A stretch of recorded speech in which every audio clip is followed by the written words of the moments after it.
Bienvenue sur Only Up to You saison 2. Vous recherchez des coups de boost, de la motivation et du bousculement en toute bienveillance? Ça tombe bien, c'est ma passion.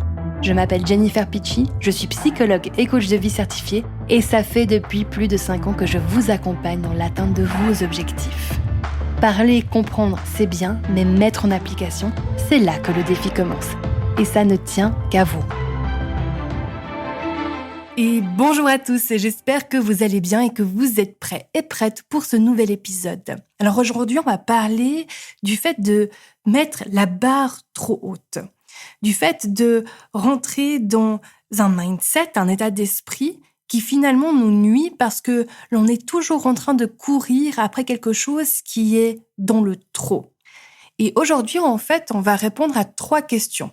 La première, c'est quelles sont les raisons pour lesquelles on pourrait mettre constamment la barre trop haute et être constamment en fait sous pression. La deuxième, c'est comment savoir si finalement on est en train de mettre la barre trop haute. Où c'est que l'on peut poser, si on veut, la limite entre je me challenge et après je rentre littéralement dans un autosabotage. Puis enfin, comment réduire, voire diminuer cette espèce de moteur intérieur qui nous pousse à toujours mettre la barre trop haute. Quelles sont les autres stratégies que l'on peut développer pour, en gros, augmenter notre performance sans basculer ensuite dans l'hyperproductivité qui, sur le long terme, est quand même négatif pour nous, pour notre système nerveux, etc. Alors, première parenthèse. Pour les habitués, vous savez que j'aime faire les parenthèses. En fait, ce sujet, il est naturellement aussi inspiré par moi, en fait, tout ce que j'ai vécu ces dernières années, les choses sur lesquelles j'ai mis énormément de réflexion. Et notamment, c'est en fait sur les réseaux sociaux, dans le développement personnel, il y a de plus en plus ce message qu'il n'y a pas de limite. Vous pouvez être illimité. Allez, croyez-y, allez jusqu'au fond du truc. Et il y a une part de moi qui adore cela, puis il y a une autre part de moi qui veut questionner cela et qui veut y mettre des nuances parce que il y a quelque chose là-dedans qui est de l'ordre de l'inspiration. Mais vous savez, parfois on peut inspirer puis on peut motiver des personnes à se faire du mal. On va dire c'est un peu un épisode qui est là pour un peu ouvrir la réflexion, la pousser un petit peu plus loin. Je dis pas qu'il y a des choses qui sont pas possibles à atteindre. Au contraire, mais j'aimerais qu'on parle plus, si vous voulez, du processus, des étapes par lesquelles on doit passer, pour que nous-mêmes on puisse se transformer, pour pouvoir atteindre ces objectifs. Parce que parfois, on est dans le changement de soi, mais en même temps, on veut conserver certains de nos schémas, certaines manières de faire, et on n'est pas dans ce changement et cette transformation. Et à défaut d'avoir une meilleure analogie, si vous avez déjà fait des travaux dans une maison et que vous avez transformé l'intérieur de votre maison, il y a toute une étape c'est le chaos total. On est en train de démonter des murs, on est en train d'arracher les sols, etc. Il y a des câbles qui pondent. De temps à autre, on va aller casser la mauvaise chose, donc on a tout d'un coup un tuyau qui saute, etc. Enfin, je veux dire, ce travail de changement intérieur qui est nécessaire, si vous voulez, pour progresser et atteindre certains degrés de performance, si je reste vraiment dans le cadre de la haute performance, eh bien, c'est un processus, ça prend du temps. Et on n'en parle pas assez de ce temps. Et une des raisons que je suppose pour lesquelles on ne parle pas assez de ce temps, c'est qu'il y a personne qui a envie d'entendre, en fait, cela. Parce qu'on a un besoin de sécurité, on a besoin de savoir que les efforts que l'on va faire, il va y avoir un retour sur cet effort-là rapidement et que celui-là va perdurer dans le temps. Mais comme vous le savez déjà, il y a parfois un écart entre ce que l'on veut et en fait ce qui va naturellement se mettre en place. Et la clé ici, c'est d'accepter cette partie-là du processus pour éviter en fait d'être un peu parfois des enfants qui vont soit piquer une crise parce que ça va pas assez vite, pas assez bien, ou bien qui vont avoir tout d'un coup leur monde qui s'écroule parce qu'ils se rendent compte qu'ils ont des limites. Je veux dire, on a des limites et c'est OK. Et moi, je suis plutôt de l'équipe qui a envie de savoir exactement où sont mes limites pour éviter de me cramer, pour éviter en fait de me blesser mon entourage, blesser mon entreprise, mes projets. Parce que si j'ai pas conscience de où elles en sont, mes limites aujourd'hui, et comme je le répète plusieurs fois, les limites, elles peuvent bouger sur le temps. C'est-à-dire que sur le temps, on peut devenir plus endurant, plus résistant, plus capable de. Mais au jour d'aujourd'hui, vous avez des limites. Et dans Game Changers, quand on est sur le pilier courage, une des choses dont on parle, c'est de quoi avez-vous peur aujourd'hui ? Et oui, et ça, souvent, ça va contre, si vous voulez, un peu les injonctions du moment du développement personnel qui sont là. N'ayez pas peur, n'ayez pas de limites. Moi, je vais à contre-courant, je dis, sachez de quoi vous avez peur et connaissez vos limites. Parce que vous en avez, c'est normal.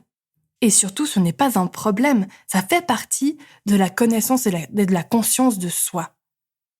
Et plus vous allez vous connaître à ce niveau-là intimement et vous accepter, plus vous allez devenir puissant. Donc si je reviens au sujet d'aujourd'hui, vu que ma parenthèse, comme d'habitude, a duré plusieurs minutes, la première question, c'est quelles sont les raisons pour lesquelles on pourrait se mettre constamment de la pression et la barre trop haute ? Alors, une des premières choses qu'il faut aller explorer, c'est est-ce que vous avez un driver de fait des efforts ? Donc les drivers, ça va être des schémas de croyances, la plupart du temps hérités par votre éducation ou bien la culture de l'entreprise dans laquelle vous vous trouvez, qui va driver, c'est-à-dire enclencher vos actions. Donc c'est la raison pour laquelle vous agissez. On va aller trouver ça dans les drivers, qui est justement ces schémas de croyances. Donc si vous avez un driver qui est fait des efforts, ça veut dire que dans ce qui intrinsèquement vous semble être bien, qui vous apporte de la confiance, de l'estime, de la légitimité, c'est d'être en train de faire constamment des efforts. Alors, c'est super si justement vous avez envie de faire de grandes choses dans votre vie, parce que vous n'allez pas avoir peur justement de retrousser vos manches et puis de faire ce qu'il y a à faire. Mais si c'est un driver que vous ne surveillez pas, si vous ne surveillez pas certaines parties de votre cerveau, c'est aussi quelque chose qui peut tout d'un coup vraiment vous mener à mal. Ça veut dire que tout d'un coup, le repos n'est plus autorisé. Parce qu'il faut constamment faire des efforts, parce que c'est ça ce qui est légitime. Et donc si on ne se repose pas, si le repos, la récupération ne font pas partie de vos stratégies de haute performance, eh bien à un moment donné, en fait, ça s'écrase. Une deuxième raison pour laquelle on pourrait être constamment en train de faire des efforts, c'est qu'on est dans du mimétisme et on essaie de faire autant que des personnes que l'on voit, que ce soit en direct ou bien via les réseaux sociaux, mais on oublie qu'elles font ça depuis des années. Et que du coup, en fait, elles ont plein de micro-stratégies qui leur permettent, elles ont plein de systèmes qui vraiment leur permettent de faire beaucoup de choses sans s'épuiser. Vous êtes juste en train de recopier, si on veut, le résultat et les actions, mais il n'y a pas tout ce qui doit être mis en place au niveau intérieur, intrinsèquement, c'est-à-dire au niveau des valeurs, des schémas de pensée, de croyances, de principes, etc., etc. Et donc là, il va y avoir ce truc un peu comme une sorte de compétition / mimétisme. Si l'autre fait ça, c'est que moi aussi je peux le faire, je suis capable de le faire. Sûrement que oui, mais il faut se poser la question, est-ce que réalistiquement, vous êtes capable de faire autant que ça aujourd'hui au T avec l'infrastructure, les systèmes, l'organisation que vous avez ? Oui ou non ? Si c'est non, ok, quelle est la première étape que vous pouvez faire pour commencer à tendre vers cela ? Troisième raison, c'est que vous ne savez pas comment accueillir et savourer la réussite. C'est-à-dire, peut-être que dans votre passé, en fait, quand vous réussissiez quelque chose, on vous disait pas « mais bravo, c'est super, waouh, allez, on va célébrer, on va marquer le coup ». Peut-être qu'on disait « ouais, ok, c'est bien maintenant, il te reste encore ça, ça, ça et ça à faire ». À nouveau, c'est pas pour mettre en procès les personnes qui vous ont accompagné, qui vous ont éduqué, d'accord, que ce soit vos parents ou d'autres personnes, mais c'est de prendre le temps là, de peut-être intégrer le fait que vous n'avez jamais appris ou eu l'opportunité, l'occasion d'apprendre à juste être posé et juste vraiment savourer, accepter, baigner dans une réussite pendant plusieurs jours. Et que, au contraire, ce qui était valorisé, ce qui était encouragé, c'était de ne jamais lâcher. Allez, on continue, on y va. Quel est le prochain objectif, etc. Ce qui m'amène à, finalement, la quatrième raison, qui est celle d'être, d'une certaine manière, un peu victime des injonctions du développement personnel qui vous poussent à toujours progresser, à toujours vouloir plus, mieux. Et à un moment donné, à nouveau, comme je dis, il y a ce qui motive, parce qu'on ose aller chercher autre chose, et après, à ce qui nous détruit dans le processus. Parce qu'à un moment donné, en fait, on n'est plus en train de faire ça pour nous, on est en train de faire ça pour être dans cette quête constante de la progression, du mieux, du plus. Et donc ça, sur le long terme, ça va créer aussi une mésestime, étrangement. Et c'est quelque chose que j'ai remarqué, c'est des personnes qui de plus en plus rentrent dans le développement personnel et au lieu de se sentir de plus en plus bien, légitimes, avoir de la valeur propre et personnelle, elles sont en train de se sentir de moins en moins bien parce qu'elles se rendent compte de tout ce qu'elles ont fait, entre guillemets, faux, ou qu'elles n'ont pas encore réussi ou encore accompli. Alors, comment savoir si vous mettez la barre trop haute ? Alors, souvent, c'est le corps qui va surtout parler. C'est un peu le corps qui est le gardien de tout cela. Et donc, la question, c'est est-ce qu'il y a des tensions ? Est-ce qu'il y a une sensation que ce n'est jamais terminé ? Et surtout, jamais assez bien ? Qu'il y a comme un trou, comme un « Ah, mince, j'aurais pu faire plus ». Si seulement ça avait été comme ça aurait été encore mieux. C'est cette impression qu'il y a une insatisfaction parce que, entre guillemets, vous auriez raté, loupé quelque chose. Bien entendu, après, il y a le mental qui ne s'arrête pas. Il élabore encore de plus en plus, de choses que vous pourriez faire. Vous allez tout d'un coup rentrer dans les détails de peut-être un projet, un événement, en perdant de vue l'essentiel. Pour les personnes qui sont perfectionnistes, vous connaissez très bien cela. Si par exemple, vous allez organiser, un repas avec des amis et vous allez partir dans l'élaboration de plein de petits détails, de plein de petites choses, oubliant l'essentiel qui est finalement, c'est juste de passer du bon temps avec des amis et d'avoir une superbe ambiance. Donc, l'autre question, c'est est-ce que parfois vous êtes dans une sorte de fantasme ? Vous vous échappez dans la visualisation du monde, comment il pourrait être mieux, plus, parfait, etc. Parce que là-dedans, il y a aussi une stratégie, en fait. L'avantage d'être dans le fantasme et l'irréel est de justement échapper à la réalité du moment. Donc, qu'est-ce qui est en train de se passer là, dans votre vie, dans votre quotidien de tous les jours, qui vous donne envie de vous échapper ? Quelle est la sensation qui peut être une constante, qui est une échelle très légère. Alors, je m'explique. Parfois, on a juste cette sensation, on va prendre une échelle de 1 sur 10, 10 étant un maximum, on peut avoir une sensation qui est constante, mais qui est juste en dessous du seuil de conscience de tous les jours. On va dire qu'il va être à un 4 sur 10. Si vous avez une sensation constante que c'est jamais assez, c'est jamais suffisant, vous n'avez toujours pas atteint ce que vous deviez atteindre, ça peut aussi créer, tout d'un coup, l'envie d'entrer dans des fantasmes, des élaborations de plus en plus pointilleux de plein de choses à faire.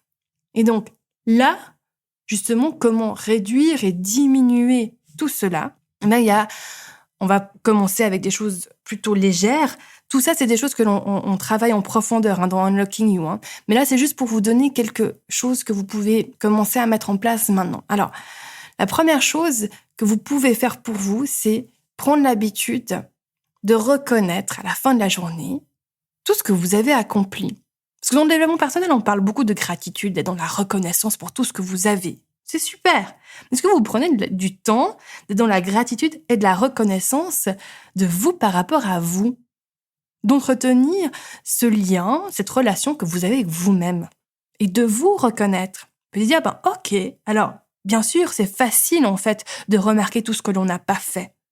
Est-ce que vous remarquez tout ce que vous avez réussi et accompli ? Ça, c'est un premier exercice.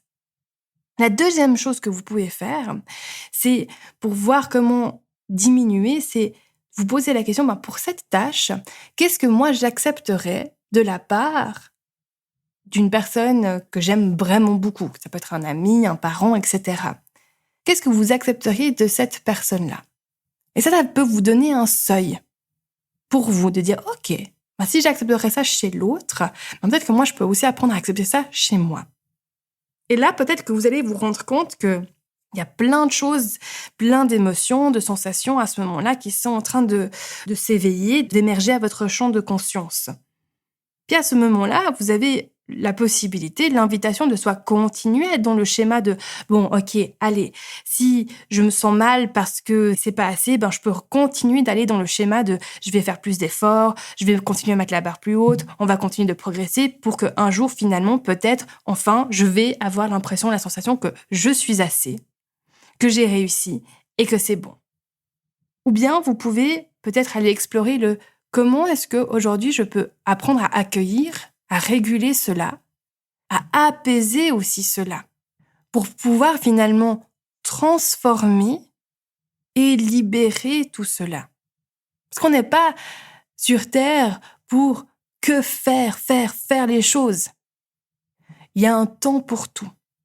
Et si vous vous rendez compte que vous êtes quelqu'un qui fait beaucoup de choses, qui met en place beaucoup d'actions, mais que vous ne ressentez toujours pas cette satisfaction intérieure, cette impression que c'est assez, c'est déjà bien ce que je fais, c'est super, je vous invite vraiment à considérer de faire un travail sur vous qui est peut-être plus holistique.